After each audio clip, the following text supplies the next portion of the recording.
What's something embarrassing you've done but are secretly proud of? Mine involved Spider-Man and a funeral. Let me explain. My best friend Luke and I grew up inseparable. Comic book geeks, spending weekends watching Marvel movies and arguing endlessly about who'd win fictional battles. One lazy afternoon when we were 16, Luke joked, "Hey, if either of us goes first, promise you'll come to my funeral dressed as your favorite superhero." Laughing, I shook his hand, certain we'd both live forever. Then, reality struck hard. At just 25, Luke suddenly passed away in a car accident. Devastated and numb, I couldn't think clearly until I remembered our pact. At first, I dismissed the idea as juvenile and inappropriate. Who shows up to a funeral in a Spider-Man costume? But something deep inside told me this was exactly what Luke would have wanted, one last laugh amidst the tears. On the funeral day, anxiety consumed me as I zipped into that skin-tight red and blue suit. Walking into the quiet church, all eyes immediately snapped toward me, staring, whispering, some even openly glaring. Luke's Aunt Patricia approached me, appalled, whisper shouting, "How dare you disrespect Luke's memory like this?"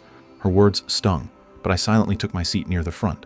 When it was my turn to speak, I stood up slowly, my face hidden beneath the mask. The church was pin-drop silent, bracing for an explanation, but I didn't give one. Instead, I shared stories about Midnight Comic Marathon, our failed attempts at homemade superhero film, the way Luke laughed like every joke was brand new. Never once did I address the suit. I let them wonder, judge, and whisper. Luke would have loved the absurdity. Midway, a relative angrily shouted from the back, calling me disgraceful, demanding I leave. Heart racing, humiliation burned across my face beneath the mask, but I kept talking. I spoke louder, clearer, refusing to give in to shame. I finished my speech, my voice steady, proud of our bond, proud I'd honored our absurd teenage promise. Weeks later, Luke's mom quietly approached me with an envelope. Inside was a picture, me in the Spider-Man suit, standing at the podium, oddly dignified, radiating a strange blend of sorrow and humor. She smiled softly and whispered, "He would have laughed so hard."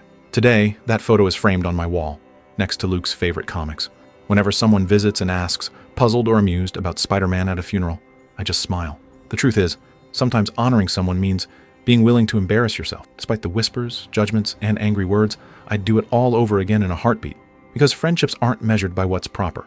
They're measured by how true you remain to each other's promises, no matter how silly or misunderstood they might seem. That's something I'm not just proud of, but deeply grateful for.